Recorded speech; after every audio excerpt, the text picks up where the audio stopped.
It's always good when the president, the commander-in-chief is saying, I'm not desperate. Please put it in the newspaper that I'm not desperate. Once he starts glazing the enemy, that's when you know he's like, he's feeling it. There are parts of this where like the truth slips out when he says like, well, you know, they're doing more than we thought they would. You know, that's when like a little bit of honesty slips out of the commentary, right? Like he wants to say we're punishing them and we're winning, and he does say it every now and then, but in between those moments, there are instances of honesty, brutal honesty, cold, hard honesty. They are begging to make a deal, not me.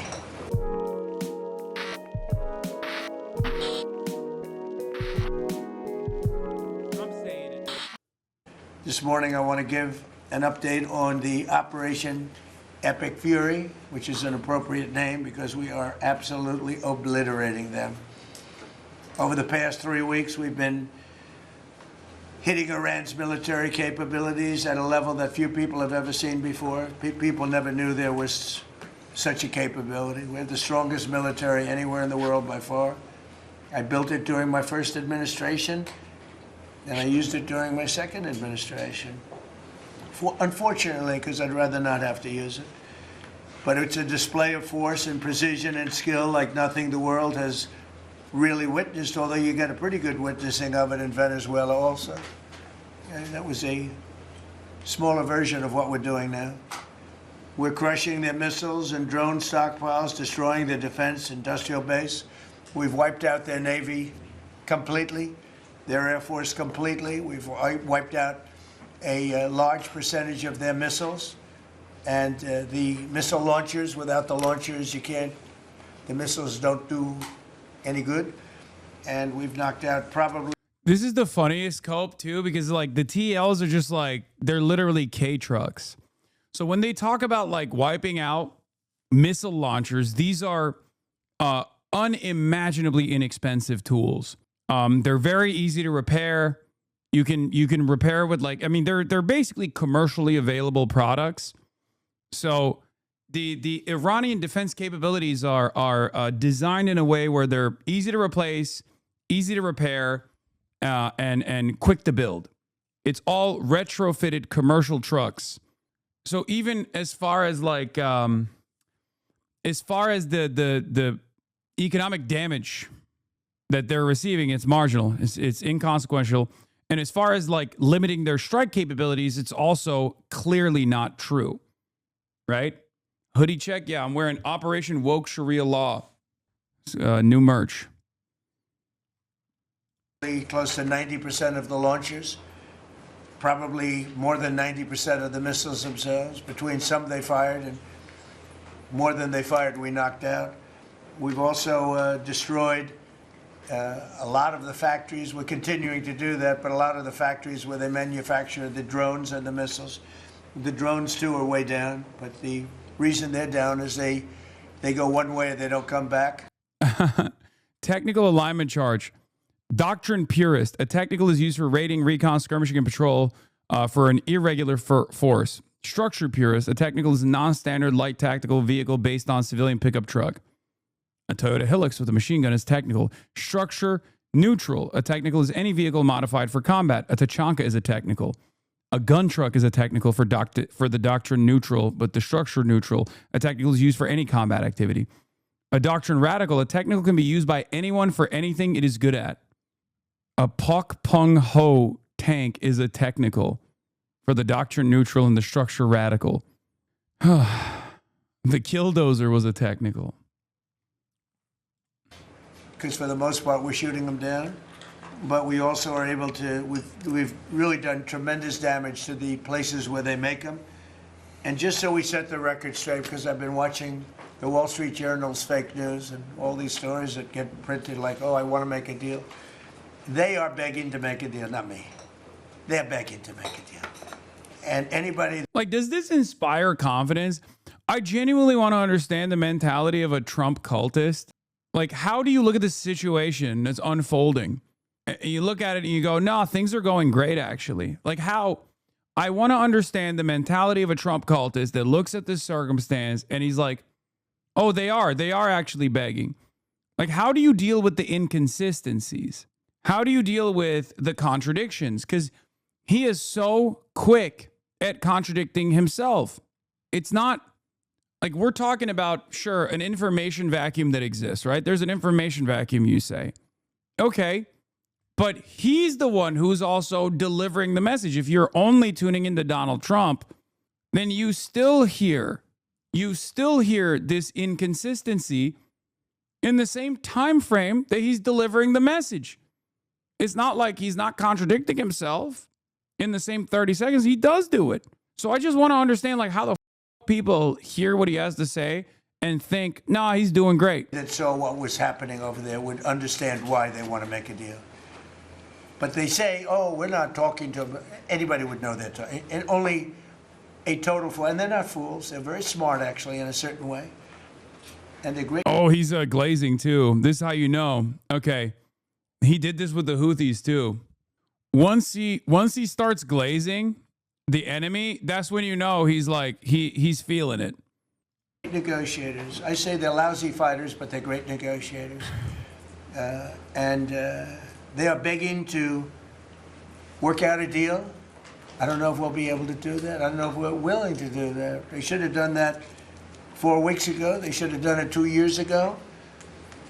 Or they should have done it when we first came into office, because 2 years ago they had free reign under Biden. Sleepy Joe, worst president in the history of our country. What he allowed to happen to our country at the borders, and even with a thing like this. But not just him. Every president for 47 years, every president should have done this. They should have done it a long time ago, because you cannot give lunatics a nuclear weapon, and they would have had a big one. It stopped really when we did the B-2, but even before that, the Barack Hussein Obama, what he did where he gave them the Iran nuclear deal, gave them free will toward a nuclear weapon. Basically, he chose Iran over Israel and others that didn't want him to do it.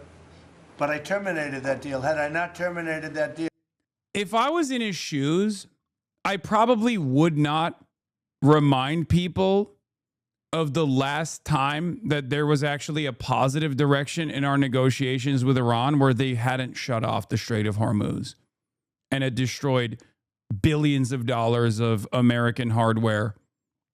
Like, it's very strange. It reminds me of how like Israel would always be like, Hamas is ISIS or Hamas is like Nazi Germany. I'd be like, if I'm Israel, I'm not reminding people of ISIS or Nazi Germany, because people are eventually going to go, wait a minute, no, it's not Hamas that's Nazi Germany. You are behaving like Nazi Germany, actually. So you're kind of reminding people, you're kind of reminding people of like a really big success in a moment of devastating failure that you've brought about. So strange thing to do, but what are you going to do? Examples of the cult. Oh, I love this. Iran is begging for a deal. You know why? Because they got the shit beat out of them. Trump, we don't deserve him. They hate anything to do with Trump, and instead see the people of Iran begging for us to bomb the regime. They just see their hate in Trump derangement syndrome and couldn't care less about Iranians. Do you care about Iranians? I mean, you're talking about, continuously bombing them and killing them. Doesn't seem to be you care about them at all. New angle for why Israel and America aren't winning this war. The Iranians simply don't understand just how severe the damage to them is, and that's why they keep going. Oh my God. Oh my God. Brigadier General Oren Solomon, the Iranians are taking very hard blows from Israel and the US on the military front, and in my estimation, they don't understand how severe the damage to them is, and that's why they keep going. Wow. That's crazy. I mean, one could say this is projection. You might think it's hubris. I say projection. I say Israel, as a matter of fact, doesn't understand what is unfolding, and that's precisely the reason why they're continuously sending armored vehicles without infantry cover into mountainous territory in Lebanon and getting their $6 million tanks turned into, tin cans where people catch on fire inside of them when they incur ambushes. So yeah, and that's all while the Israeli defenses have been depleted and Iranian missiles keep striking targets. Because what's going to end up happening is right now the cluster munitions open up at higher altitude, which is imprecise, right? It's just to take pot shots and like frustrate the civilians, right? Because like those sub munitions can't actually penetrate shelters or anything like that, right? But eventually, even if they're lobbing those cluster munitions, they're going to start opening the sub munitions up in lower altitude. And when that happens, they can be significantly more precise with their targeting. When that happens, you're busted. You're cooked. That's when you'll know the Israeli defenses have been spectacularly diminished. Okay? And it's already happening. It's already happening right now where Israel is making hard choices, hard calculations as to which areas that they can defend with their diminishing capabilities. And that's precisely the reason why you're seeing more and more Iranian ballistic munitions penetrate the aero systems and actually strike targets inside of Israel. Amit Segal agrees with you. Of course he agrees with me because he's reporting on the reality on the ground. Israel has become convinced that Trump may try to end the war soon and therefore shifted most of its airstrikes from targeting the destabilization of the Iranian regime to inflicting severe damage on its military. The shift indicates that Israel has given up. This is Cope, by the way. The shift indicates that Israel has given up on the dream of toppling the regime through air power. This is Cope. This is face saving. Why wouldn't you have destroyed their military capabilities ahead of time if you had the capacity to do so? It's so stupid. It's a lie. They've literally flexed and said they've bombed Iran 5,000 times.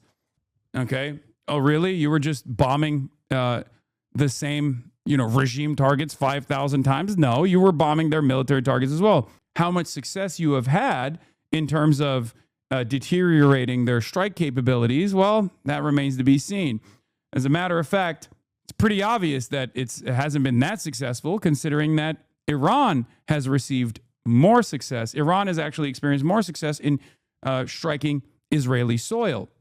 What is this? It sounds like you want Iran to win the war over Israel and America. What country are you living in? And I'm asking why he wants Iran to win. I've explained this already. It's the best case scenario for ordinary Americans. It's the best case scenario for ordinary Iranians. America retreating from this senseless bloodshed is good for everybody. It's literally win-win-win. It's good for the world. It's good for American citizens in general. We need to be humbled a little bit.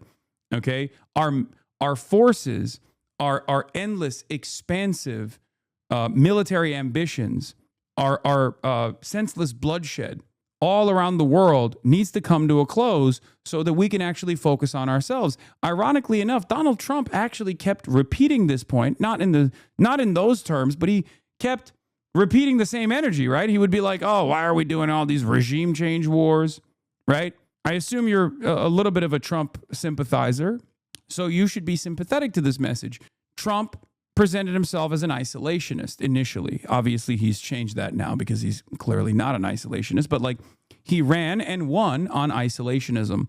And what was the argument? The argument is, why the are we spending all of this time, all of this effort, all of this money on killing people overseas? Leave them alone and let's focus on ourselves. It's a very simple message. It's a very coherent message. It's a very good message. I agree with it. I've never been a liberal interventionist at all, right?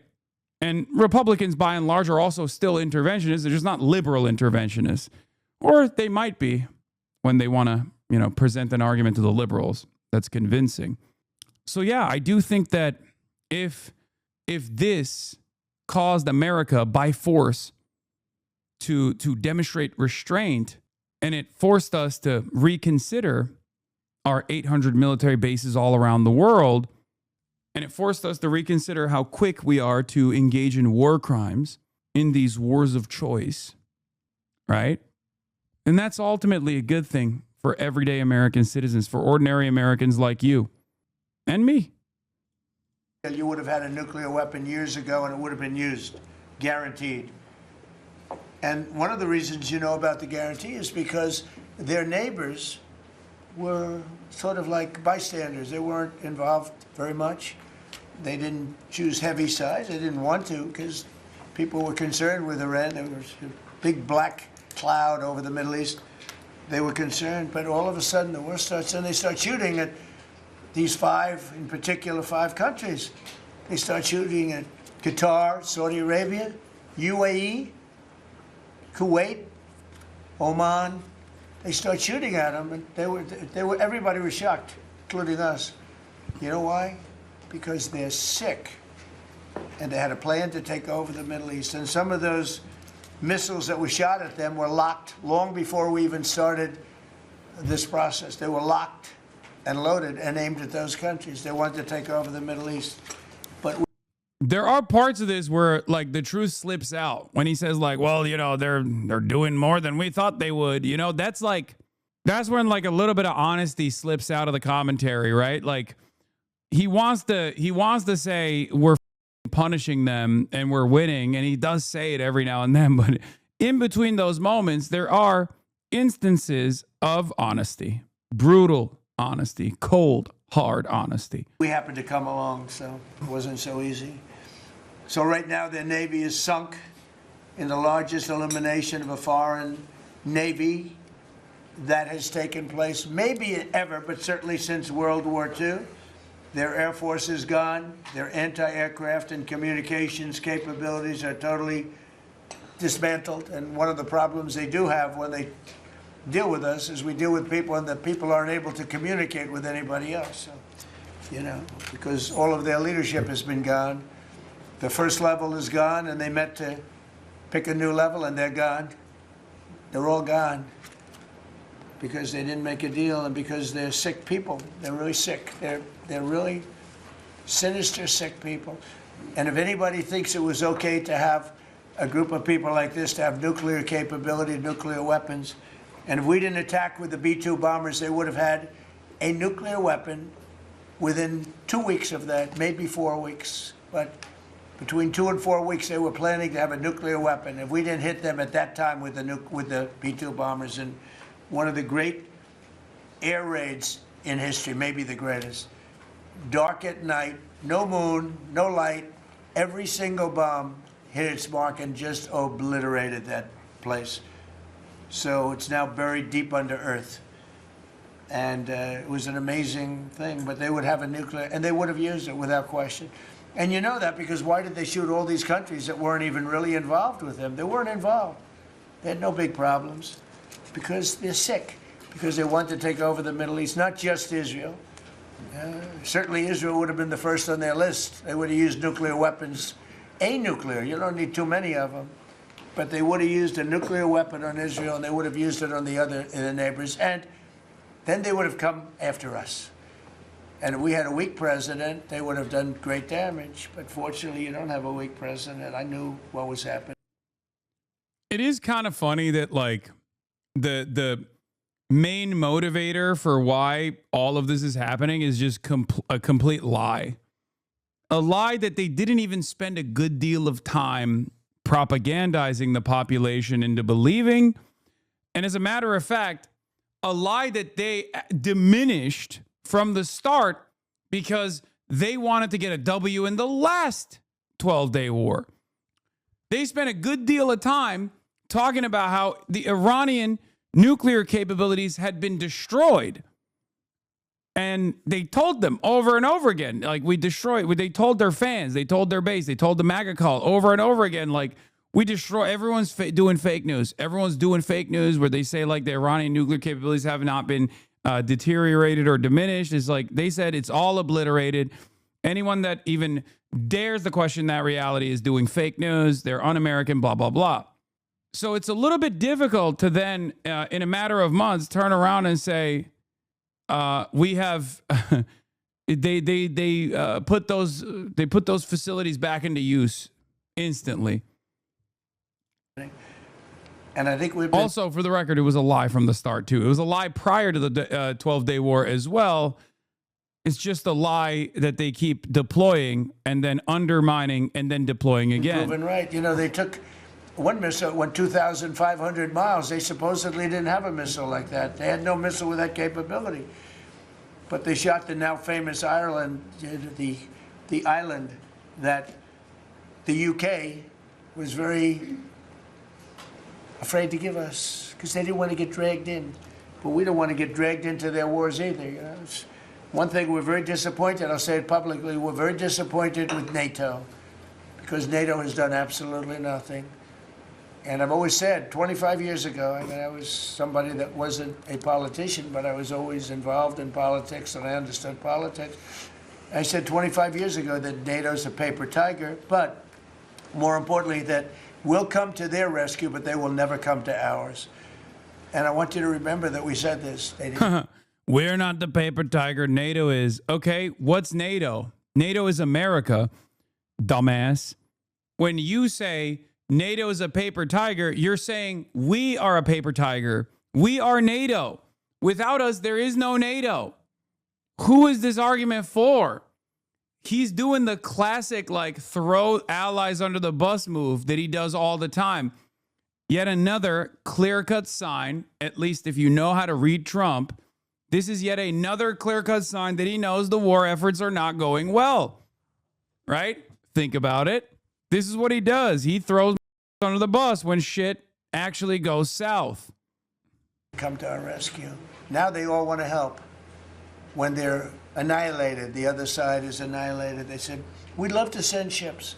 They actually made a statement, a couple of them, that we... This is the traitorous lobby AIPAC trying to tell Americans who they can and can't speak to. Israel will decide for us who is allowed to speak in American media, they say. Then this lobby pretends it has no control. Good, then you can f*** off. We don't care what you think. Yeah. We want to get involved when the war's over. No, it's supposed to get involved when the war's beginning, or even before it begins. We had the UK say that we'll send, this is 3 weeks ago, we'll send our aircraft carriers, which aren't the best aircraft carriers, by the way. They're toys compared to what we have. But we'll send our aircraft carrier when the war is over. I said, oh, that's wonderful. Thank you very much. Don't bother. We don't need it. And we don't need it, and we don't need them. We estimated it would take approximately 4 to 6 weeks to achieve our mission, and we're way ahead of schedule. If you look at what we've done in terms of the destruction of that country, I mean, we're way ahead. Think of it, they have no Navy, and they had good ships. 154 ships have been shot down and are resting very nicely at the bottom of the sea. This is such a funny, it's just such a like a stupid W that is so inconsequential.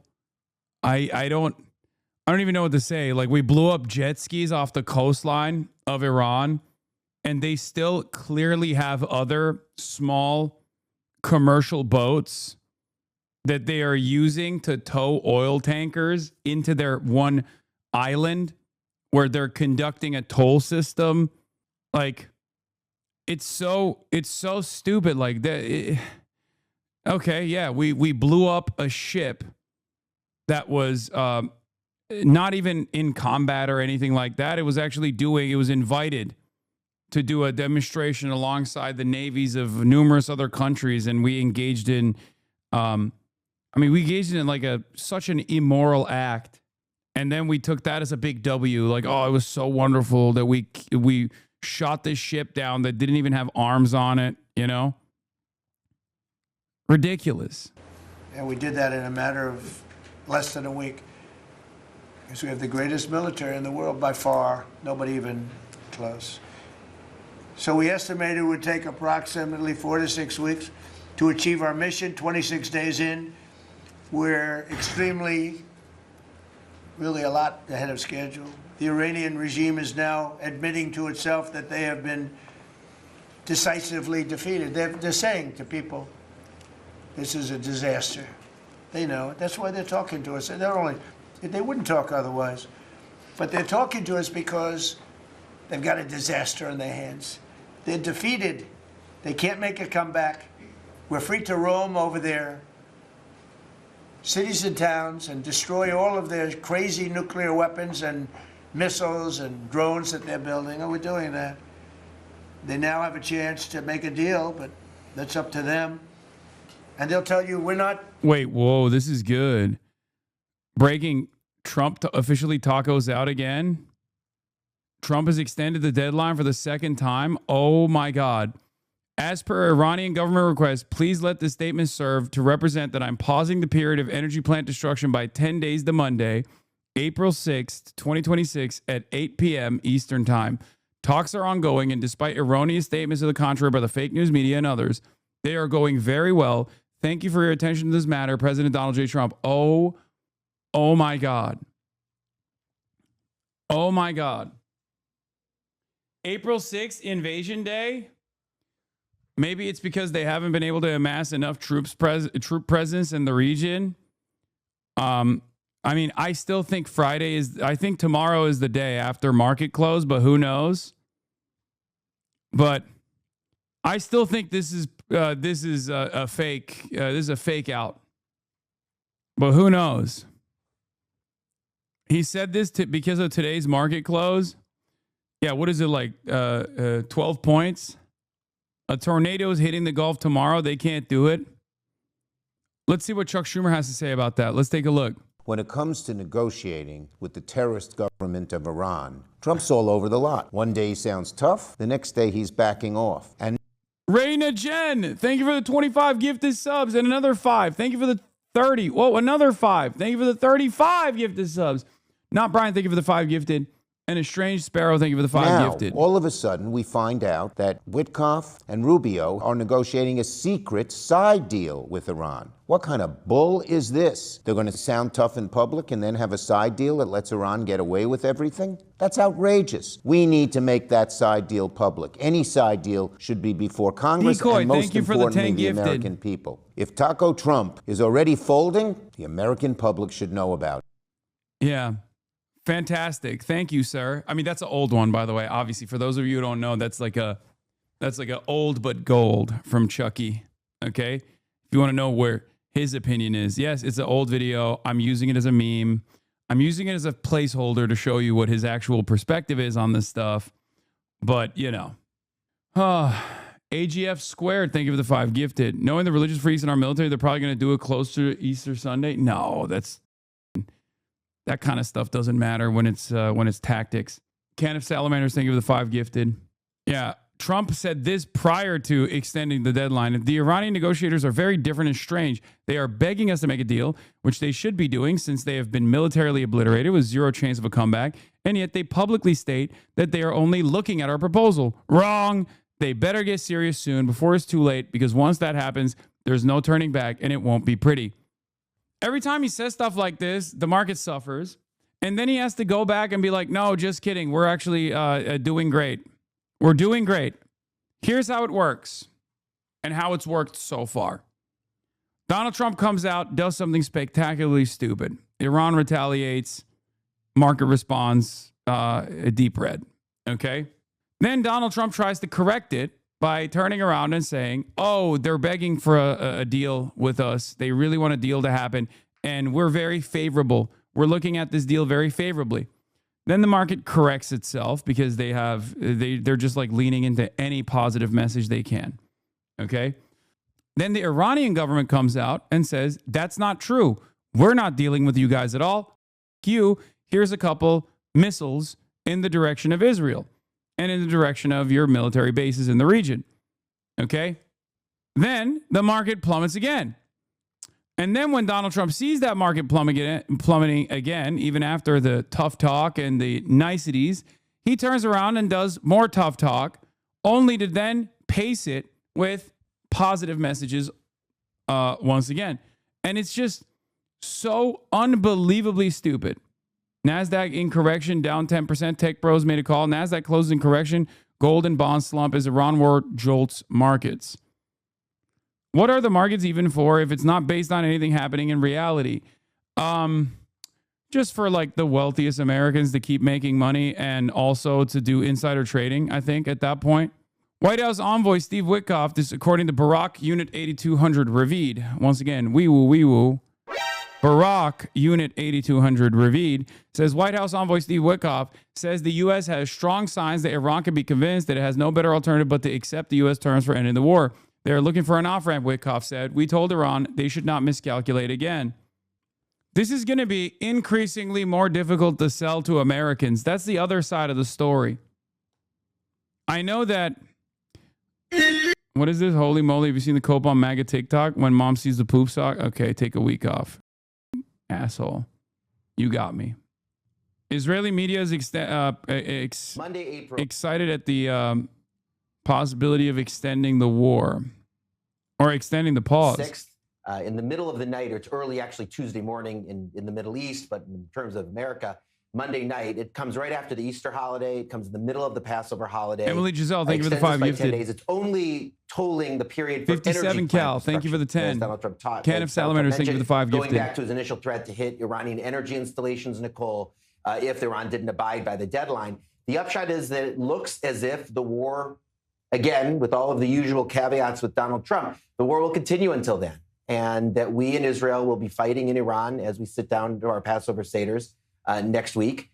And that this gives potentially more breathing room in a kind of opposite way for the Israeli military, again, with all of the usual caveats.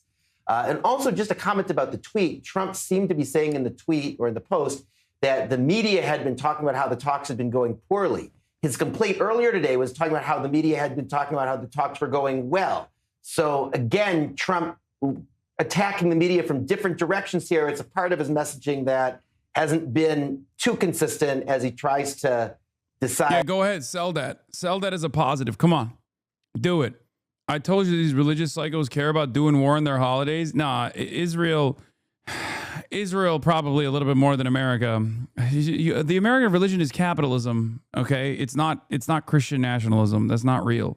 Yeah, some of the generals might be true believers. They think that they're bringing about the rapture, but like the reality is when it comes to American military strategy, this is not something that they give a shit about. Israel might, but where to put the pendulum and how to telegraph. On the one hand, talking to Americans and reassuring them that this is an excursion and this is going to end and gas prices will go down. And on the other hand, trying to show determination at reaching an objective and getting a good result. Yeah, a lot of mixed messaging that has been coming out. It seems every hour from the White House. Yeah, this was crazy. If there is now at least 10 more days, of course, once again, this could change from another tweet in the next coming hours. But let's say 10 more days for Israel to continue its strikes inside Iran. What does this mean for the course of the war? Because there had been reports that strike hard for the next 48 hours in case the White House pulls the plug. Is that not the case anymore? No, I think if there are 10 days, there would be 10 days of this. The Israeli Air Force and the U.S. would continue to try to diminish capacities and capabilities of the Iranian regime, industry complexes, of course, to try to handle missile launchers and so on. So this would continue, and for the Israelis, it would mean that also those missiles through the holidays from Iran would continue. That's also true. And also it's true about the Lebanon, the Hezbollah front. Yeah. So it means that there's a prolonging of the war for 10 days, not to stopping for the war and waiting to see what's happened. Maybe those 10 days would enable to, to destroy some key pillars in the Iranian system. I'm not sure. Pro-Israel influencers and AIPAC-backed politicians have now tweeted about Hassan over 300,000 times in the last week alone. That's more than they've mentioned the Epstein files, ICE, and the genocide in Gaza combined. By the way. Yeah, the Superman boss are in full display. On the information warfare front, this is yet another indication that Israel is like losing the battle, right? Like, can you imagine the lobby and all of its propaganda vehicles trying to take out a goddamn Twitch streamer? I mean, that's insane. Like, you're fighting the smallest battles you can at this point. It's unbelievable. I'm a Twitch streamer, man. Like, think about that. Think about, like, these guys, they used to make boss calls, and they still do at a certain level, right? I never thought that I would see the day where, like, Hassan derangement syndrome would turn into a national, if not an international incident. It's crazy. Yeah, Izzy had a good take on this. Where is it? He said, I suspect this targeted campaign against Hassan is going to be a moment among many people remember as a part of AIPAC's fall and the end of the bipartisan consensus on Israel. They are full on, balls to the wall on this, and it will not matter. It won't work. Democrats, Republicans, journalists, influencers, there are so many people all committed to not just making Hassan anathema, but punishing anyone who has associated with him. This is the kind of thing that probably would have worked just 3 or 4 years ago. But the last few years have changed the way people think and act around Israel forever. Accusations of anti-Semitism are met with skepticism rather than implicit agreement. Calling Israel a terrorist state is no longer beyond the pale. If AIPAC and co., even when they put their whole weight into it, can't discredit a politics streamer, they can't get Democratic electeds, Schneider and Torres notwithstanding, to call him an anti-Semite. If they can't kick him out of polite company, boy, things are different. That's the other side of this as well, right? Like, because there is limited success to it. Do you see what I mean? Like, not only are their targets diminishing in their influence, because I'm not that influential, okay? I'm not. I'm just a Twitch streamer. Like, I'm not saying that to be humble, like fake humble or whatever. At the end of the day, like, these guys used to take out politicians, and now they're trying to take out Twitch streamers. And it's crazy that they're so far not successful in doing so. Okay? Like, they can't do this to, like, major celebrities any longer. They used to try to do this with, like, Bella Hadid, Mark Ruffalo, and the like. They've gone after now less influential targets. I would go so far as to say that in mainstream media, I'm nowhere near as influential as like a Mark Ruffalo is, right? And what's interesting about it is that it's not even working. I'm a Twitch streamer. I'm not a real threat. They're trying to take out El Sayed, linking him with you, but it's not. The problem is it's not going to work, right? It's just not going to work at all.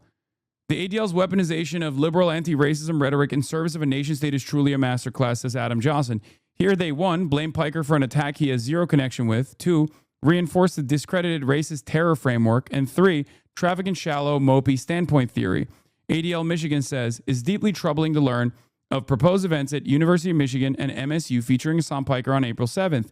Even more concerning are reports that public officials intend to appear alongside him, an action that risks legitimizing hateful rhetoric. I think the real fear I should have is not fear of being deplatformed, but the real fear I should have is that they're trying to like instigate someone into taking physical action against me in public. I think that's what it is, where they're trying to like get someone who is a zealot to do something to me, you know? That's what I worry about a little bit. Hasan, keep coping. Not to suck your dick here, bro, but you're basically the pain sponge of the left. ADL Michigan is deeply troubled by reports that Dr. Abdul El Sayed and other public officials plan to appear alongside Hasan Piker at upcoming rallies at the University of Michigan and Michigan State University. In the aftermath of the recent attack on the Jewish community in West Bloomfield, the community is experiencing heightened fear and vulnerability. When individuals express support for the Jewish community only to appear with voices that have amplified rhetoric aligned with a murderous anti-Semitic U.S.-designed terrorist organizations calling for violence against Jews, actions speak louder than words. None of these things are applicable to someone like myself, but they still say it regardless, right? The decision to appear with Piker is yet another example of the growing normalization of extreme anti-Zionism in mainstream spaces. It reinforces bigotry, conveys support for terror, and contributes to an environment where hate is more easily expressed and acted upon. ADL Michigan is actively working to address these concerns and to ensure that Jewish students feel safe, supported, and heard on their campuses. We urge all candidates, elected officials, and institutions to reject platforms and partnership that legitimize or elevate harmful or extremist views. The craziest blind spot for these institutions, by the way, the craziest blind spot for these institutions unironically comes from the fact that they keep saying these are harmful and extremist views. Not only are they not harmful, like being against Israel, being against Zionism is not a harmful ideology. It's actually a humane opinion to have. But it's also certainly not extremist, right? Unless you personally believe that the overwhelming majority of American citizens are expressing a dangerous, harmful, extremist ideology. But yes, my name being Hasan and, you know, the candidate that I'm appearing alongside's name being Abdul El Sayed is a big part of the reason why they're doing this. I personally think it's not just to like incite stochastic terror against someone like myself, but I also do think, given that the last time they tried this, because I appear alongside many politicians, right? It's my job. I do this all the time, reluctantly, but it's necessary. The only time where they chirp this hard is with someone like Zoran, Kwame Mamdani, or someone like Abdul El-Sayed. So I think this is more so for electioneering purposes. I think they want to associate me with religious fundamentalist extremism of the Islamic variety. And then they also want to associate Muslim candidates with that as well. That's what I think is the real purpose of this. To fearmonger in a very racially charged way,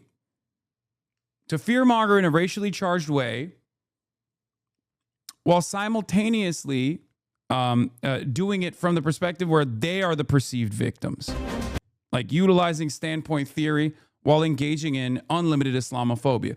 Because the reality of the matter is, if you were to earnestly analyze the things that I'm saying, you would recognize that I have spent a good deal of time, hundreds of hours, constantly talking about the dangerous conflations between anti-Zionism and anti-Semitism, constantly talking about the dangers that it presents for American Jews and Jews all around the world to constantly associate the state of Israel and its violent endeavors with Judaism. I make this separation all the time, and it's one that I am firmly committed to making. I will do it over and over again, regardless of what people say about me, regardless of the fact that they say, oh, you're doing too much throat clearing, or this is Jewish exceptionalism, or whatever the people say. Why don't they go after Mehdi Hassan as much? They do. They do. You know, Bill Maher says some of the grossest shit ever about Muslims, but I noticed no one criticized Josh Shapiro for going on a show. Well, ironically enough, Bill Maher also literally did say something more crazy than America Deserved 9/11. He literally said something right after 9/11. He was canceled for it, but no one actually brings it up any longer because now he has the appropriate point of view. But yeah, I will say I'm pleasantly surprised with how much people have actually come to my defense, because I feel like in a different media landscape, in a different media environment, we would not have seen this many people, not just from my community in general, but from like people far outside of my community saying, yeah, we know what's going on here. This is obviously a targeted way to this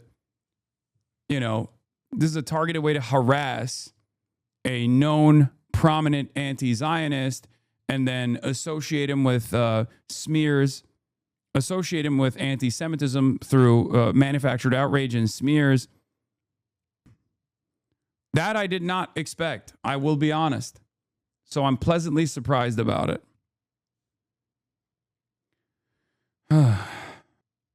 Because they actually watch our streams and not clickbait and clip shipping? No. People in my community watch the streams and they're trying to correct the record to the best of their ability. But I'm talking about people who don't watch my streams at all. I think the people who don't watch my streams at all are actually being negatively polarized. Like, I think a lot of people are seeing the unlimited barrage of smears, and they see where those smears are coming from, and that's causing them to get more defensive, even if they don't know who I am or don't know if there's any veracity to the claims or not. They're basically saying this is ridiculous. Like, he is, it's very obvious that this is a coordinated smear campaign. All the while, you have Jewish Insider and Fox News Digital and New York Post consistently pumping these articles out to limited success, right? My friends who don't like you dislike the ADL more. Exactly. By calling you an anti-Semite and a terrorist, they try to turn people off / against you, especially the normies who are easily swayed by propaganda and lies against you. I just don't think that there is much success there when it's AIPAC seeing it, when it's AIPAC saying those things, right? Oh God, you sound like Ethan Klein, but it's real law.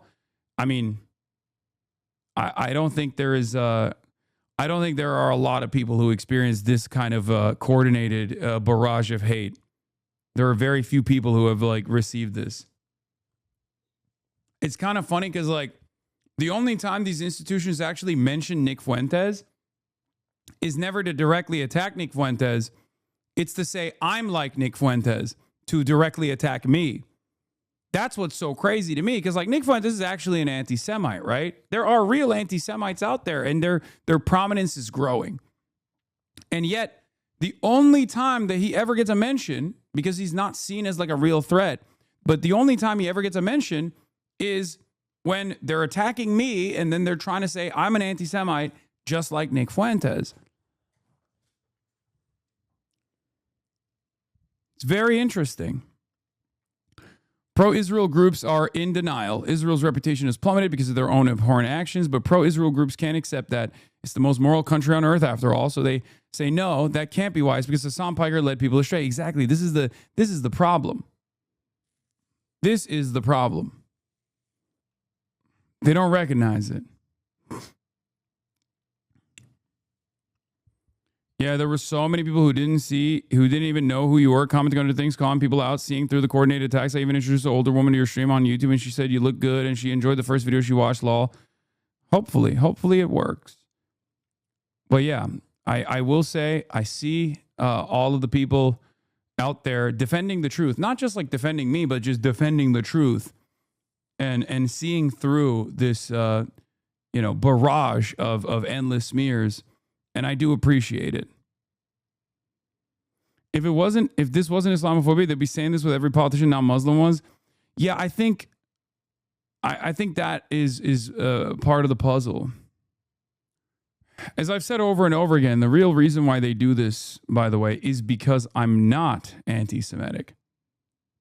That's a big problem for them, because if I was anti-Semitic, then it's easy. It's like, see, every single hater of Israel is a Jew hater. That's the argument that they could easily craft.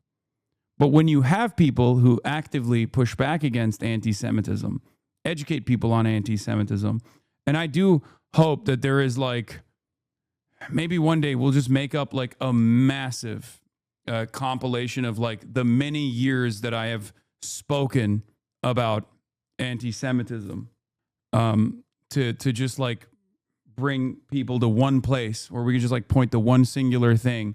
Because like the reality is our enemies have compilations, clips out of context, moments of high impact, that they can just like readily drop at a moment's notice. Read my message. What is this? Please read. Last year I made several compilations that prove you're not anti-Semitic. Also made the inbred compilation. I can send and post them again if you want. Hell yeah. Oh, definitely. Raina Jen, thank you for the 50 gifted subs. I'd appreciate it. It would if you actually made it easy to defend you, because when I tell people you own a house and a car instead of living in a barrel using a pogo stick to travel around, it really undercuts your message. Yeah. Secondhand debate bro syndrome. You don't debate, but you still got a lot of hot mics. Well, the hot mics are born out of both the medium that I am in, right? Because like it's impossible. It's impossible for there not to be instances that I get taken out of context. Washington Post posted earlier today, and they don't mention you. Bigotry among young conservatives, Republicans on edge. Many Republicans dismiss such party members, even as white supremacists like Nick Fuentes gain popularity, but there's growing unease at their presence in the rank and file. Yeah, we already mentioned that there's a new deadline. All right, let's continue with the situation monitor. We will not negotiate. Of course they negotiated. They've been obliterated. Who wouldn't negotiate? They are begging to make a deal. We'll see if we can make the right deal. And if they make the right deal, then the strait will open up. Hormuz Strait will open up. And even now, we don't know if there are any mines. They have 22 they call mine droppers. Think of it. Who would have 22 mine droppers? There's a boat that drops mines. Who has 22 mine droppers? Except for people with very evil intention. So every one of those mine droppers has been struck with the same weapon we used to stop drugs from coming into the United States of America. When we hit those boats, it's the exact same weapon, extremely effective. We have unlimited supplies and extremely effective. But they have no more mine droppers. By the way, speaking of drugs, we're 98% down drugs coming in by water, by the ocean, by the sea. 98%. And we're trying to find out who are the 2% because we think they're the bravest men anywhere in the world. Maybe women. But whoever's on those boats is very brave or doesn't watch television. But where drugs coming in by sea, coming in by water, are 98% down. And now we'll stop the drugs coming in by land. The land is the easy one. You had to stop the water. A lot of it came in through the water. Now it's all pinched. And these people are trying to come in by land. And we will, that's it, that's the easy one. But we had to take care of the water first. Nobody's coming in. Virtually nothing is coming in anymore. It was hundreds of millions of dollars a week were coming in by water. But they now have the chance, that is Iran, to permanently abandon their nuclear ambitions and to chart a new path forward. We'll see if they want to do it. If they don't, we're their worst nightmare. In the meantime, we'll just keep blowing them away, unimpeded, unstopped. Well, there's not a thing they can do about it. They can't do anything about it, you know. I tell you, if they could, you'd be hearing about it. You'd be hearing about it. You don't hear anything about it. They can't shoot our jets. We have the best military equipment in the world. No, not even a contest. And you see that with Venezuela. They had other equipment. They didn't have ours. It didn't work. Didn't work. Think of it. We did a situation in Venezuela. It was a great military operation, getting a very, very dangerous man who's killed a lot of people, forced people into our country. Incredible. He emptied his prisons in Venezuela, emptied his prisons into our country. And I hope that charge will be brought at some point, because that was a big charge that hasn't been brought yet. It should be brought. He emptied his prisons into our country and was a major purveyor of drugs coming into our country. And he's now been captured and, you know, I guess. Again, lies upon lies. Establish an underlying base of lies. Doesn't matter. No one's going to correct you, right?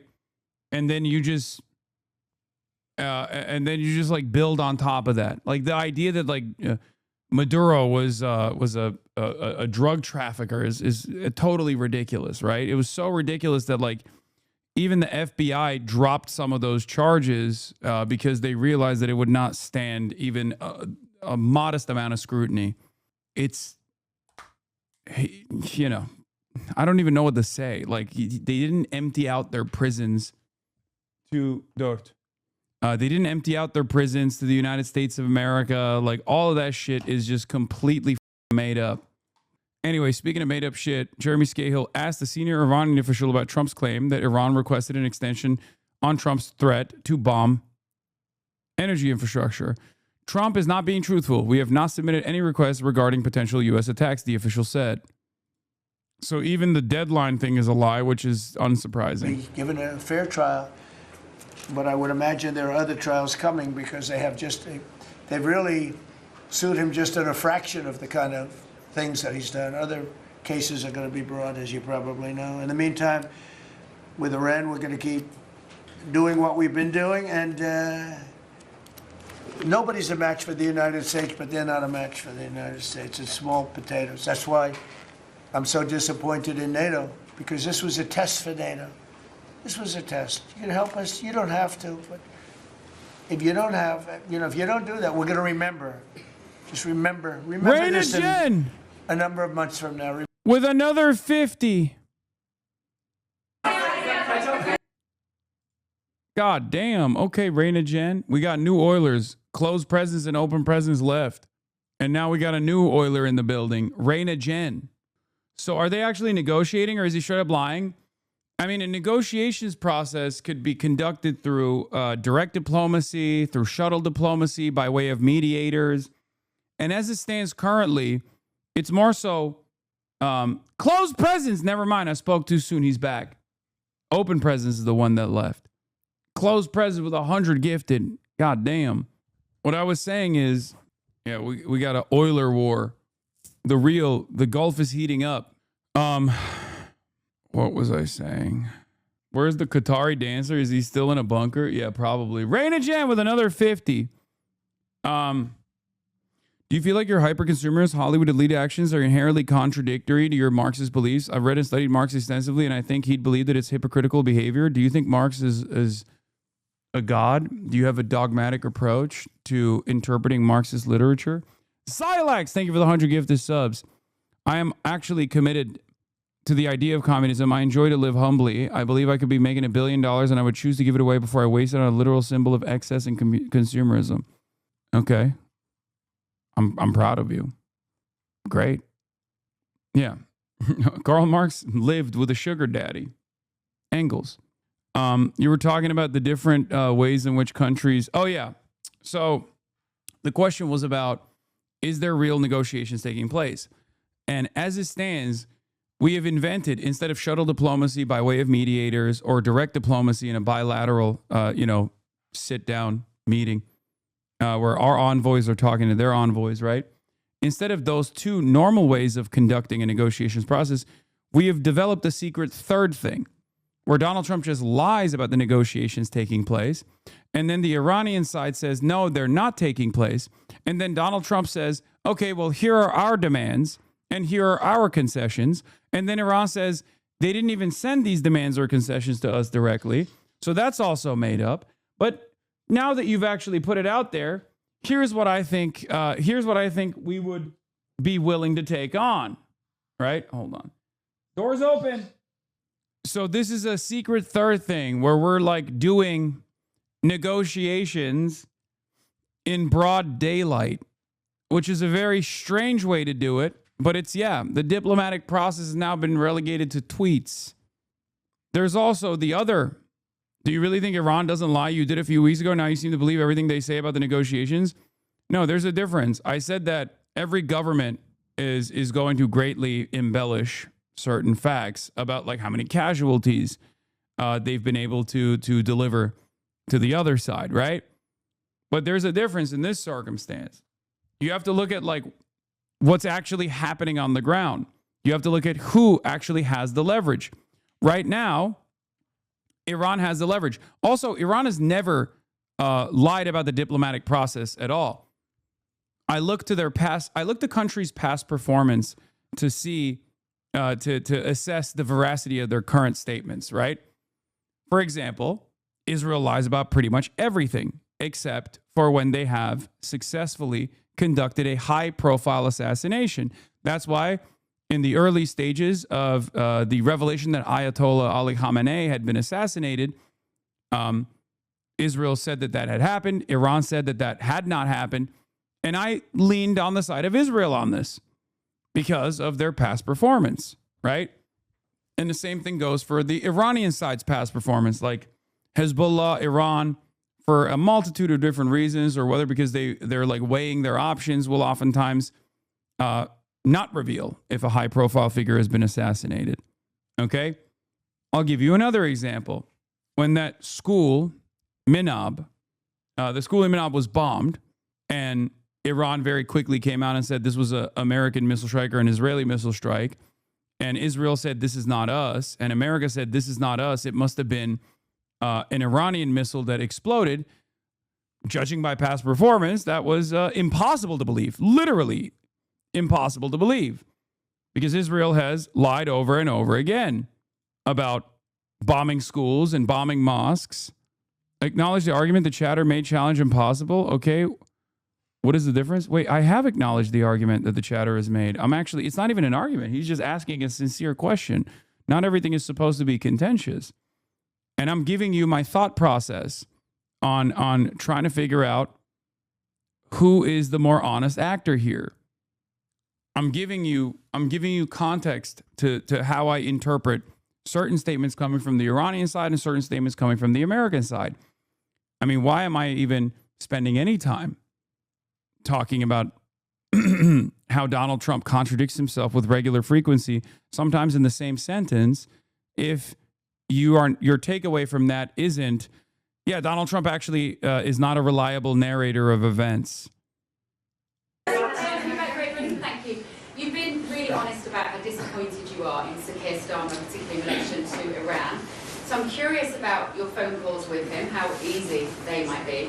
And also, were you surprised by... Are we talking about Starmer? Yes. Yeah. I know he's surprised by how weak. I think he's a lovely man. I do. I think he's a lovely man. But I think he did something that was shocking. He didn't want to help us. And maybe in particular that country, we were the longest bond, the longest ally. Australia, too. Australia was not great. I was a little surprised by Australia. I wouldn't say anybody was great, other than the 5 countries in the Middle East. We never really had very much support. We spend trillions of dollars supporting countries, and this is Little League. This isn't the big league deal. This is sort of Little League pool for us. This was look, we decimated them in a period of a week. In the first week, it was over. In the first few days, it was over. I think the Navy took us 3 days to essentially annihilate it. They weren't there. So if there's ever a big one, which I hope there's not, but if there's ever a big one, I don't think they're going to be there. And that's not fair. And we have to remember that as a country, because we spend trillions of dollars protecting Europe, protecting the countries of NATO. They weren't there for us. For small time. This is small time. You know what? Venezuela is a big deal, but it's not the big one. They weren't there. So what makes you think they'd be there if we needed them for something? And your prime minister was not there, as you know. He was there after we won. He said, we'd like to send some ships. I said, we already won. We don't need them anymore. But can you explain why he was reluctant to help? Why he what? Why he was reluctant to help with Iran? He didn't have to. I didn't ask him. I just said, just tell me no. I mean, we're always going to be there, or at least we were. I don't know about anymore, to be honest with you. I would have to be honest. We were always there when they needed help. We always would have been there when they needed help. I mean, think of it. We're there to protect Europe from Russia. In theory, it doesn't affect us. We have an ocean, big, fat, beautiful ocean. But we're there to protect NATO, to protect them from Russia. But they're not there to protect us. It's ridiculous. It doesn't make sense. I tell you, a lot of people were big NATO people. I was never big. I was okay. I got them to pay 5%. By the way, they haven't paid it yet. You know that. I got them to pay 5% from 2% to 5%. They didn't pay it yet. I got them to pay up to 2% because they weren't paying the 2%. Then I got them to pay 5%, which they should be at. And we had a lot of, that was great, only. I mean, they're losing The Economist, right? The Economist is not the Financial Times, right? The Financial Times is probably the highest, it has like the highest degree of accuracy in their commentary, in their reporting. There has to be at least one paper that does this, right? Out of the major mainstream outlets. The Economist is not one of those outlets. The Economist is in line with the interests of Western capitalists. The Economist is reflective of its output is going to reflect a Western chauvinist output, right? So when you lose The Economist, I mean, the next step in that equation is like losing the Wall Street Journal, right? A month of bombing Iran has achieved nothing. Will Donald Trump escalate or talk? For now, at least, the advantage lies with the Islamic Republic. This is not leftist media, right? We're not talking, this is not Novara. This is not the Hasanabi broadcast. This is the Economist. So it's not the Financial Times either. So that doesn't mean, that doesn't spell a clear success for the American and the Israeli side. U.S. President Donald J. Trump, from OSINT Defender, Israel's favorite OSINT account. Well, not maybe, it's one of Israel's favorite OSINT accounts. U.S. President Donald J. Trump appears to be leaning towards ordering a major ground operation in Iran involving the seizure of Iran's Karg Island and northern Persian Gulf, with Washington convinced Tehran will buckle under such military pressure. An official from one of the countries mediating between the U.S. and Iran tells the Times of Israel. This is being reported on in the Times of Israel, so I don't know how real it is, but, Trump could do it, but the problem is they haven't paid. Because if you look at the numbers, they haven't paid yet. So we were there for them, but they were not there for us. Did we need them? No. I never thought we needed them. I was more doing a test. I said, I really would love to have you come up. Bring your boats. You can sail through the beautiful Hormuz Straits, and you can protect people that are being shot at. They didn't do it. And that's small potatoes. Do you understand what I'm saying? Yeah, I do. Go ahead. Do you have any questions? Yes, Mr. President, are you going to go in for the uranium? Like, how do you secure Iran and... Let's assume I was or I wasn't. Why would I ever answer a question? Can you accomplish What goals kind of a without it? question? Am I going to go in for the... Oh, yeah, I'm going in. We're going in tomorrow at 3 o'clock. How could you possibly ask a question like that and expect an answer? I don't know. But I don't know. I think you're a friendly person, too. It's just such a ridiculous question. Mr. President, yes, I actually just looked up the company that owns Sharpie, and they stock turned positive after you mentioned it. By the way, they deserve it. It's a good product. So you gave a 5-day deadline. With oil tankers going through the Strait of Hormuz, is that a condition to move that 5-day deadline? Well, we don't want anything impeded. We want ships to go through. We don't know that they've dropped any mines, by the way, because we blew up all their mine droppers, right? We blew up every one of them. They're going to have to take them out on a rowboat or something. I don't know how the hell they get them out there, but we don't really know. You might speak to it. We don't know. There could be a few of them out there, but that's a lot. You know, if you have $1 billion ship and you get hit by a mine, it's not the greatest thing in the world. So if you think the problem with that, that's not like you've decimated a military. If you think there may be a mine, that's a bad thought, and it stops things up. How are we doing in that regard, Peter?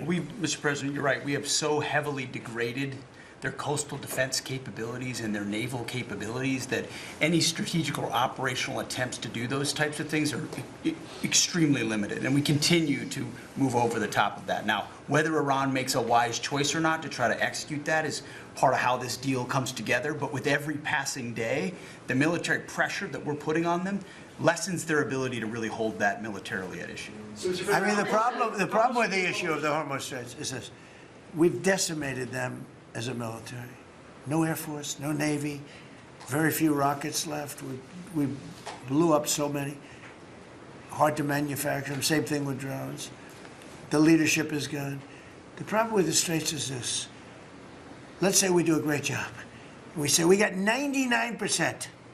1% is unacceptable because 1% is a missile going into the hull of a ship that cost $1 billion, right? So 1% is we can't. If we do a 99% decimation, that's no good. So it's really, you know, a little bit. But I have a feeling it's going to clean up pretty quickly. I could just say this: they want to make, and I probably hurt our little negotiation. It gives them a little impetus to say, well, I wish you didn't say that. But they said yesterday that we weren't negotiating with them, and now they admit that we were negotiating with them. So they want to make a deal. The reason they want to make a deal is they have been just beat to shit. So the Are you thinking of taking control? That there are some talks now? Do you have a new deadline before taking? No, I'll announce it. I mean, right now, you're talking about a deadline for doing some pretty big damage, even bigger than we've done. We'll see. Look, we have very substantial talks going on with respect to Iran, with the right people. You know, I told you about a present, right? Steve, can I reveal the present? You can do anything you want. Thank you. They said to show you the fact that we're real and solid and we're there, we're going to let you have 8 boats of oil, 8 boats, 8 big boats of oil. This was 2 days ago. And they'll sail up tomorrow. That was 3 days ago. And I didn't think much about it. And then I watched the news, and they said, a very good anchor, actually, happened to be Fox. But I watched it, and he said, something's unusual happening. There are 8 boats that are going right up the middle of the Hormuz Strait. 8 big tankers are going loaded up with oil right through.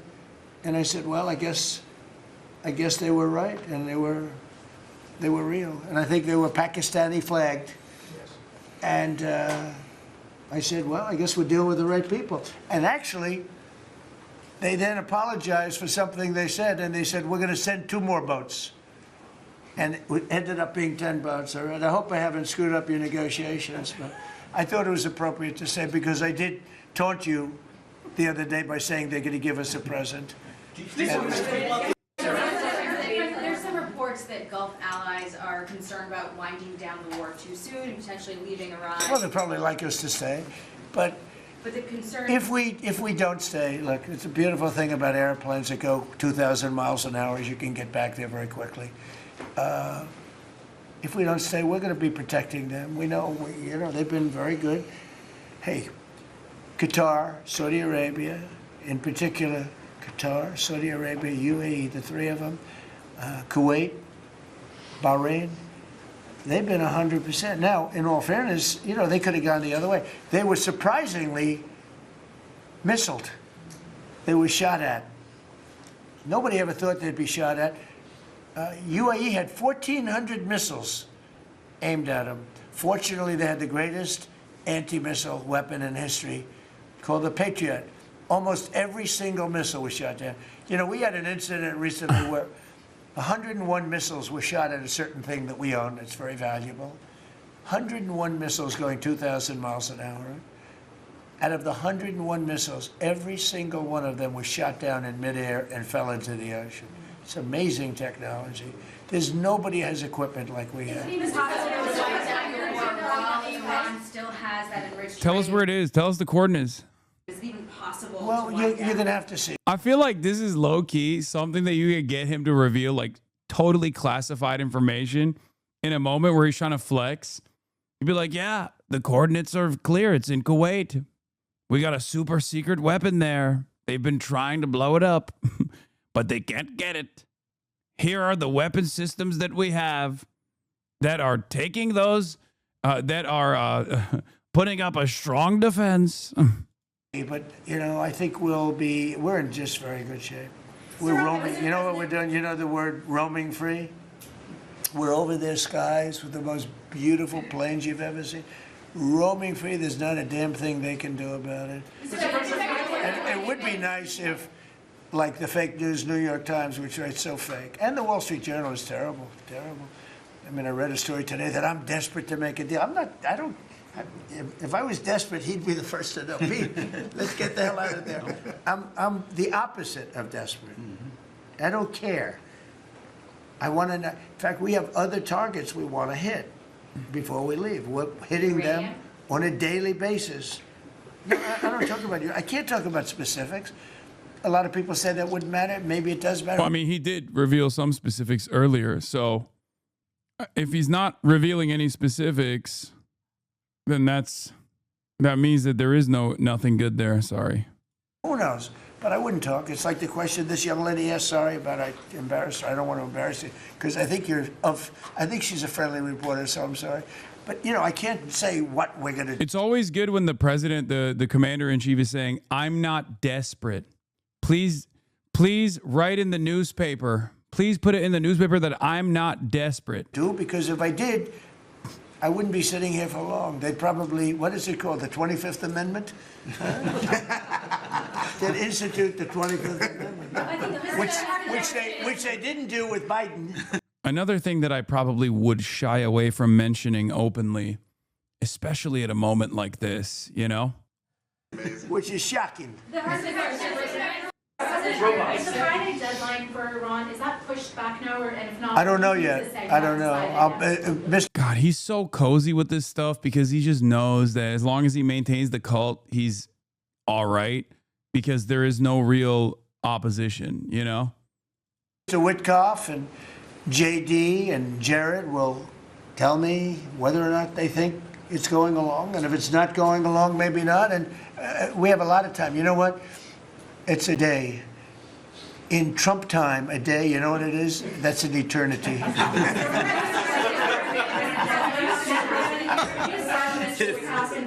Say it, what? European Parliament leave the region? Because Steve said that they've got enough uranium to make 11 bombs. That's a very scary thing. So, Well, it's again, I can't talk to you about that. You're asking me a question. You're essentially saying, will I go in and do something? Oh yeah, we'll talk about the UK terror attack that took place and the suspicious details that have been revealed or perhaps not revealed by the British government, which I think is very interesting. Mr. President, you're looking at a coalition of ships to help, warships to help protect tankers. How close are you to getting that coalition? Well, we have a coalition for them, but they should have been up here a long time ago. And you know, they're affected. The amazing thing is we don't need the Hormuz Strait. We don't need it. We don't need it at all. We have so much oil. Our country is not affected by this. We have twice the amount of oil as Saudi Arabia or Russia, and soon it'll be 3 times the amount. Chris, do you want to speak to that for a second? Yeah, that's correct. Our total oil production is greater than Saudi Arabia's plus Russia, and more than we consume in the United States. So we're the largest. Pretty good. Pretty you know what they call it? Drill, baby, drill. Yes. Mr. President, Anything else you want to say? Well, it's same thing for natural gas. We went, before your first term, we were the largest exporter of natural gas in the world. Today, we're just by far the largest. I mean, we're the largest importer. Now we're by far the largest exporter, and it's growing rapidly this year. New facilities are coming online. New production's ramping up. We're doing an amazing job. We're getting a lot of help from that man right over there. He's getting approvals done quickly and very environmental. He's an environmentalist, actually. He does a great job, but he gives you a fast approval or rejection. Who cares that we're producing more because the oil price is fixed worldwide, morons? Yeah, it doesn't matter because like even though the oil price is fixed, they're still engaging in some financial engineering, right? They're still engaging in some financial engineering in an effort to keep the prices almost completely decoupled from like the hard barrels of oil that are being shipped or currently not being shipped. So I don't know where this goes. Like, I don't know how you make up for just like this hard commodity not existing, right? Obviously, all these other countries have already tapped into their strategic reserves and they're burning through them. But eventually, there's going to come a point where the fake futures reality that they are constantly dealing with and the reality on the ground is going to meet. I don't think you can pretend that the problem doesn't exist for the short term. You can pretend that the problem doesn't exist in the short term, right? You can just like engage in some kind of manipulation and people will lean into whatever you're saying, any hope that you offer them. But there's going to come a point where people just don't have oil. What are you going to do then? Right? Like, what happens then?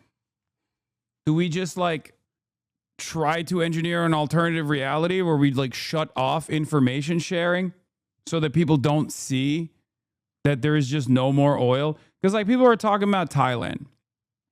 I believe Thailand has 100 days of strategic reserves at the current rate of consumption, right?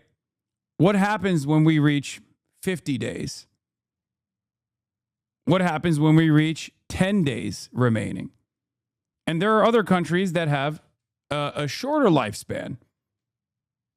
Countries like the Philippines have already reduced and offered travel restrictions, from what I understand, because they know that they have less breathing room. What do we do then? Like, what happens to the no longer, what happens to the markets when people start recognizing that the market fundamentals are non-existent and that the futures are not dependent on, the futures prices are not actually dependent on how many future barrels of oil are being distributed around the world? What is this? Gas is expensive from 120 to 170 is a hell of a jump for me. No. Those jumps that you are currently experiencing are not telling the reality. Okay? 20% restrictions, like 20% of all energy stopping almost entirely is not going to lead to the gas prices going up 50 cents. Okay? And I don't even know where in the United States of America or where in the world is 120 to 170. I don't know. Or maybe you're talking per liter. But do you see what I mean? Countries that are exporters will have more breathing room to change their prices if they can get their oil and gas industry to shut off exports. But that only accelerates the problem elsewhere, right? That only accelerates the problem elsewhere, and we're already seeing the beginnings of that. Countries are already tapping into their strategic reserves, for example, to make up for the diminishing supply. But that only works if you take an off-ramp. If this continues for months, right? If this continues for another month, there's going to come a point where people are like, okay, the markets seem to be doing all right, but the reality on the ground is totally removed from the way that people have deluded themselves into thinking that things are doing all right in comparison to how not all right things are. So what do we do? What do we do then? Yeah, in Southeast Asia, Thailand are switching back to coal due to gas shortages. In the United States, gasoline prices have risen more than 30% in some states, while Europe faces additional pressure on top of the energy crisis caused by the war in Ukraine. Governments are trying to contain the crisis. The U.S., Japan, South Korea, and others launched the largest ever coordinated release of strategic oil reserves. But these reserves can only cover part of the supply loss if the disruption continues. You can't, we know what it looks like when there's energy shortages. I just saw it with my own two eyes in Cuba. That's a man-made disaster, a man-made crisis. Well, I guess this is as well, but it's not something you can hide.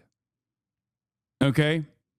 Because at a certain point, people are going to see it when there's simply no oil at the gas pump and the grid is starting to suffer. Now, Thailand going back to the coal, Thailand switching back to coal-powered power plants is a way to try and avoid that, right? But that's on the LNG side. There's also additional problems. Fertilizer. Without fertilizer, there's no agricultural output. Without no agricultural output, there's not enough food. There's no crops and therefore no food.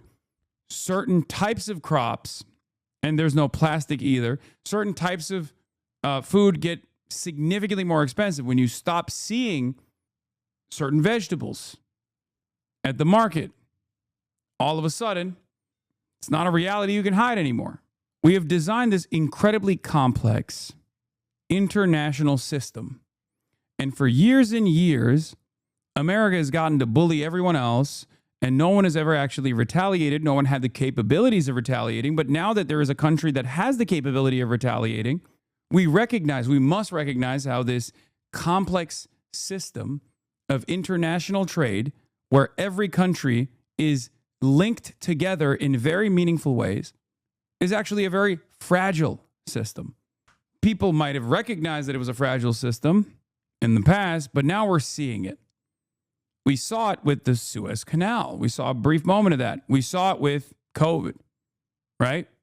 And there were efforts made to stabilize. In this circumstance, the effort that you need to put in to stabilize requires America to do something that it's never done before. Stand down against a regional sovereign actor that it has tried to destroy for 47 years.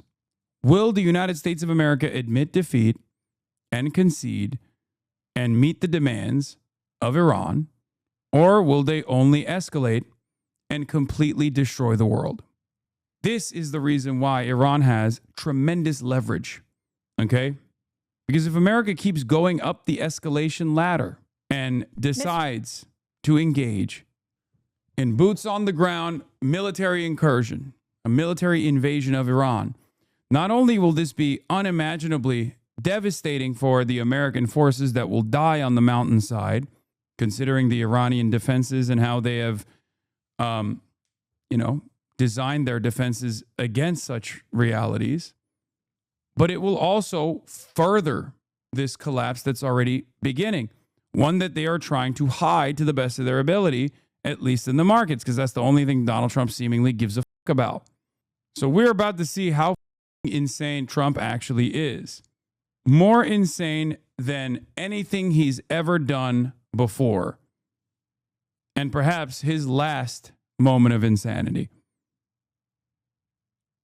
Mr. President, Kayleigh McEnany here. I do want to ask you about the breaking news. You just put out on Truth Social that you will be pausing energy plant destruction by 10 days to Monday, April 6th at 8 p.m. Eastern time because the negotiations are going very well. I would never ask you to reveal to the public specifics, but could you broadly characterize where we are at? Well, the Iranians asked me to do that, and I was not happy with them because I made a statement that we're having productive negotiations. I don't know that they get there. Maybe they do, maybe they won't. I mean, look, in a certain sense, we've already won because we've knocked out their Navy, we've knocked out their Air Force, completely knocked out their Air Force, just about completely knocked out. We knocked out 154 ships, and pretty good ships. In fact, I said... It's so funny that the numbers keep changing, too. Sometimes it's 84, sometimes 154. It's awesome. Why did we just take them instead of sinking them? We could have used them ourselves, right? But they like showing how tough they are. They like them at the bottom of the sea probably a little bit better. But think of it. We knocked out their Navy. We knocked out their Air Force. We knocked out most of their missiles. They're down to about 9%. We knocked out their missile launchers, which is a big deal because without the missile launchers, the missiles don't do very well. You can't. Again, this only works if you don't pay attention to what's going on in the real world. This only works if you have no idea what's happening in Israel. This only works if you have no idea what's going on in the Gulf bases, right? It just doesn't make any sense. They're like, oh, we've destroyed their capabilities of striking, and yet we're seeing more and more successful strikes in Israel. We're seeing, the impact sites on the American bases. We're seeing American troops. We're seeing news coverage in the Western world of American troops retreating from those bases and a recognition that those bases are no longer habitable. Okay? It's the same principle with the oil futures. You can yap and try to instill confidence, and maybe people will react to it positively. The markets certainly seem to react to it in the way that Trump wants the markets to react. But eventually it's going to get to a point where people are going to notice. You can say we have destroyed Iran's strike capabilities, but Iran keeps striking. You can say we're winning, but the strait is still closed. Or at least the only boats that are passing through the strait are ones that are paying a toll to the Iranian Navy. This undermines the major point that Trump is making about destroying the Iranian Navy. Iranian boats within the IRGC's Navy are actually towing oil tankers to an Iranian island. So after intermediaries communicate with the Iranian government to offer safe passage, to get safe passage through the Strait of Hormuz. Iran is currently controlling the Strait of Hormuz. If Donald Trump's only reaction to that is to just basically take ownership over this thing and to falsely claim that that the Iranian government gave this as a gift because they're so scared, well, yeah, that might work for your base, but it's not going to work for other normal individuals with a working brain cell. And I suspect that no matter how vassalized the European leadership actually is, they're still semi-competent. They know what's going on. Do you have anything to say? Well, back on Venezuela, where Chris and I have both had a chance to be there. Mr. President, please just tell us what to expect. We want some clarity here. How much oil will we be losing? None. Everything is fine. Isn't Iran blocking passage through the Strait of Hormuz? We just kind of stopped using it, actually. Really? Yes. Really? Yes. Really? Yeah. It's a much more scenic detour to go all the way around Africa. Also, aren't you woke Wall Street types? Woke Wall Street Don't types? You all hate the straits anyways? We're looking for a non-heteronormative straight, a bisexual, if you will. How long is this war lasting? We're basically done. Really? That's great news. Yes. Okay, that's market close. Shit's man. Why did you? What was the point of that? Everything is fine. War's done. Iran is toast, but we keep letting them shoot our stuff and allies because We think it's funny. People are dying. Mission accomplished. Times 10, times infinity. Okay. I mean, it sounds like we're going to be done. So this is good. This is great. Market's closed? Yeah. Why? So scared. Okay. So I was talking to AIBB. He says he'll let us retreat, win any day now. You keep saying, war is done. War never started. Nothing is happening. And if it did, I wouldn't tell you. Good enough for us. At this point, you just have to blame yourselves, right? Market closed? Yeah. Oil fields are being hit. Oil's going to be $2.50 a barrel. Come on. Why do you... Even during a war? What? Even during a war, you're manipulating the markets. Well, I am a piece of shit. And we respect that. Check the quotes. It's all him. You're going to meet the woke chud on Saturday. Oh, Graham Plattner. Think like a woke, act like a chud. Think like a woke, look like a chud. The Graham Plattner? Probably not. Galabaf's response to Trump's cabinet meeting. Hexeth on Iran. For years they told the world their missiles could only range 2 kilometers. Surprise, yet again, Iran lied. 1,000 kilometers away. For years they told the world that their missiles could only range 2 kilometers. Surprise, yet again, Iran lied. And to the world, I say London is 4,000 kilometers from. This is incredible stuff happening. Is Hexet give every soldier a sniper rifle guy, or is he a give everyone a machine gun guy? Give everyone a machine gun guy for sure. Pete Hexet is such an idiot, dude. 2 kilometers. What the hell are you talking about? 2 kilometers. I don't think there's any missile that you can consider a ballistic missile that can only go the range of 2 kilometers. Like Iran told the world that their missiles can't even escape the Iranian airspace. Idiot. I assume he meant to say 2,000 kilometers because 2 kilometers would be ridiculous. Markets are finally catching up. This little drop bounced right back. Warships will escort. Boom. Warships will escort. Boom.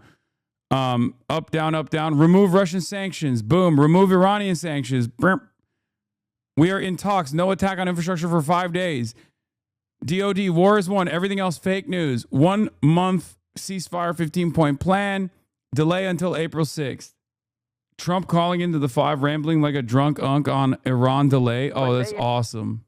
2 kilometers of medieval trebuchet range. Yeah. Iran, for the longest time, we just thought Iran had trebuchets. Asked me if they would, Kaylee, importantly, they said to me, very nicely, through my people, could we have more time? Because we're talking about tomorrow night, which is pretty quick. And if they don't do what they have to do, I will knock out their power plants. And he said, does that include nuclear? Because they have nuclear, plenty of money. They have a lot of money, and they built nuclear and they built regular power plants, but they're massive and very expensive, billions of dollars. And so I gave them a 10-day period. They asked for 7.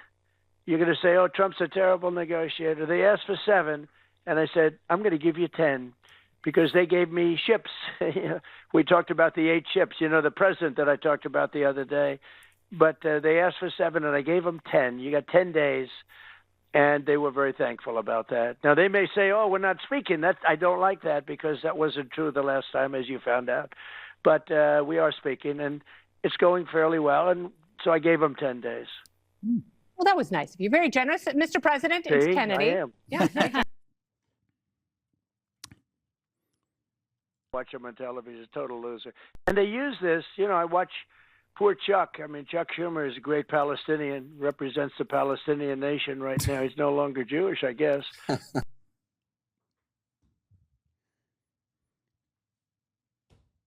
What do you say to that, dude? That's so crazy. He just treats Palestinians as a slur.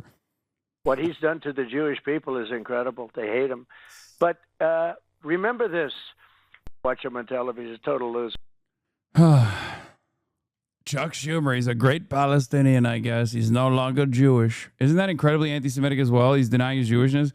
I think we've moved past that point, don't you think?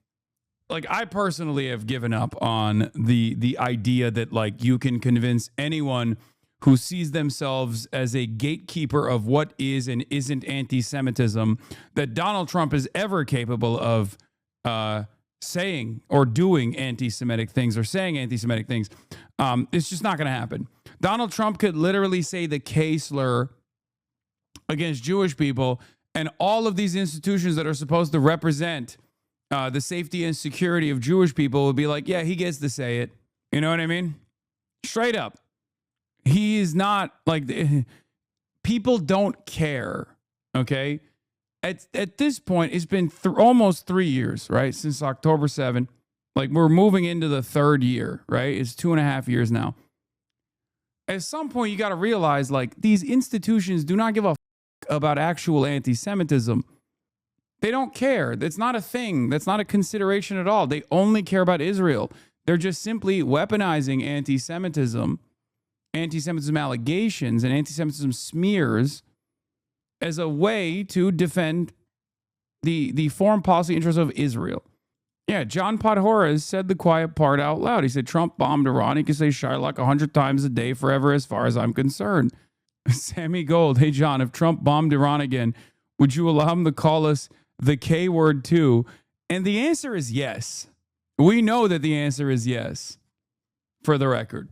100%. Like, he could call Chuck Schumer that word, and at most you would hear from the ADL like slight concern. They'd be like, we are very concerned about the reports coming out that Donald Trump has used a heinous bad word, but ultimately he is a defender of Israel and therefore a defender of all Jews. You know? You can see just how brain dead they all are with how badly they fumble every strategic battle in the short-lived war. What is this? You probably already saw this. Hasanabi had defending you on Cuba. Oh, I did, yeah. Why he was staying in a 5-star hotel. Tourism is the lifeline for the Cuban economy as it stands currently. The government has very limited resources, and the American government makes it illegal for Americans to stay wherever they want when they're in Cuba. They have to stay in what they've declared as 5-star hotels. It's actually the opposite, Hassan. This is the U.S. government's prohibited accommodations list while you're in Cuba. This list is all of the major hotels because the U.S. government doesn't want Americans supporting the regime. They want you to stay in local places to support the local Cuban people. Look what's on here. Ibero Star Selection, and likely where he's staying, Gran Hotel Manzana Kempinski. Let me get this straight. So Hasan Piker went to Cuba to deliver aid, and your takeaway was to speculate on what hotel he might have stayed in. If there are restrictions on where Americans can spend money in Cuba, why would it make sense for him to stay somewhere he wasn't allowed to? Let's think that through for a second, please. The irony is not lost on me that your bio says you and your husband are proud Gusanos, so you are openly aligned with the politics that support U.S. pressure on Cuba. But you're mad at someone who actually went there and brought aid. None of this even matters because you're literally just trying to discredit the fact that he was there helping people. And another thing I'll never understand is why people feel the need to point out things like how expensive his glasses are or how expensive his clothes are. I don't give a if he's wearing a $6,000 pair of glasses. He still went to Cuba to deliver aid, and he still uses his platform to bring awareness to important issues. And then we have people like you who sit behind a screen and criticize everything he does while doing absolutely nothing yourself. Hasan Piker went to Cuba and helped people, and you made a video about a hotel. Give you one guess who posted that first lady on their Instagram story. I mean, it could be a million people. Let's be real. All of which are increasingly less relevant than the next, right?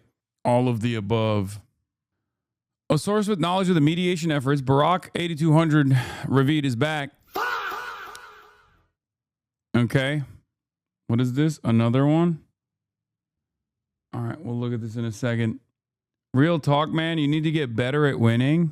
Brother, I don't give a shit about chirpers.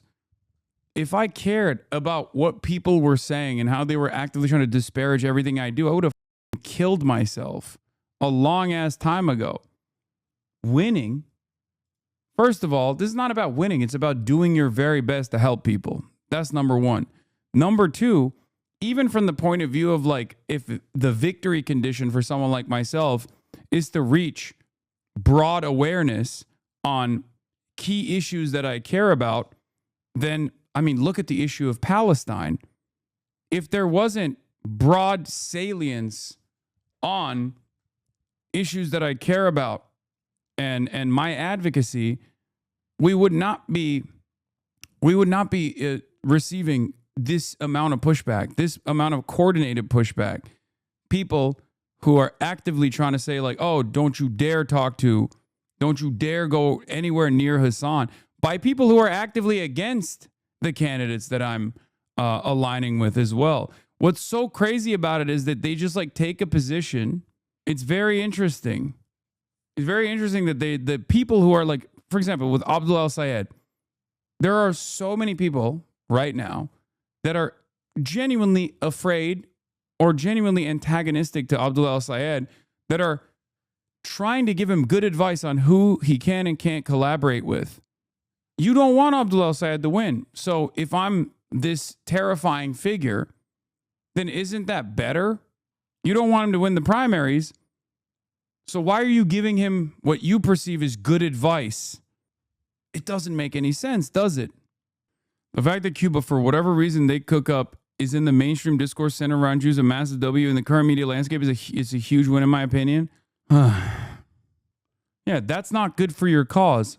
Someone that hates your cause. It's always people who hate your cause that say that's not good for your cause. Why should I listen to you? You don't fuck with me. You don't fuck with my values. You're antagonistic to them. Who cares? Trump came after your goat. Not Jessica Tarkov. Not my Jessica Tarkov. Not my Jessica. Hold on, we'll look at this in a second. Hasan Piker hate is so forced because one second he's on the Vanity Fair red carpet, next second he's on humanitarian aid to Cuba. Like, come on, a man with duality. Most influencers can't even tap that. They can't even crack into that mentality. And you want to meet to hate Hasan Piker? Impossible. And let me add, he looked great on that red carpet. He looked beautiful. He comes with a pretty face, too. Hasan Piker hate is so forced because one second. They also misrepresent your and Abdul El-Sayed's positions in the attacks. What is this? Shameful and embarrassing tweet by co-founder of Democratic Majority for Israel, equating all Jewish Americans with AIPAC, a group dedicated to supporting pro-Israel U.S. policies, is an endorsement of a blatantly anti-Semitic dual loyalty trope. I hope he apologizes and retracts. They're not going to do that. Let's be real. Regardless of what one might think of AIPAC, this tweet is blatantly anti-Semitic. Abdul El-Sayed, who wants to be a U.S. senator, is literally blaming Jewish Americans for the war in Iran when it was Trump that decided to go in. AIPAC does not represent Jewish Americans. AIPAC represents Israel, okay? It's that simple. This typical Elders of Zion bullshit is a disgraceful and shameful tweet. I hope Michigan sees through this and votes for anyone but. Conflating AIPAC with all Jews is unironically more anti-Semitic than anything they actually say is anti-Semitic. Yeah. All right, let's hear what Donald Trump had to say about my girl, Jessica Tarkov. Mr. President, the next time you do this on the 5, can we have you on set? Because we really want you to sit next to Jessica. I think you'd be a good influence on her. Can you do that? Well, I think I watch Jessica, and I'm not a fan. And she uses fake numbers. She'll give, well, he's only polling 42%. That's not right. Polling very high, actually. Polls are just like, I hate people that use fake polls because polls are just like bad journalists. Bad journalists, they write fake stories. Well, fake polls do damage also. But that's the thing. I'm sure I'd like her. I'm sure she's a lovely person. Yeah, she's a lovely person. She really misses the fact that she's not here. I get it. Yeah. We're working on her. Don't worry. Now tell me, did she not want to do it, or did you kick her off the show? Nice. We didn't kick her off. She had a previous schedule that she couldn't change. But let me ask you about Iran. You kind of suggested that we'd knocked out Ayatollah Jr. Have we? And did the CIA tell you that Ayatollah Jr.'s gay?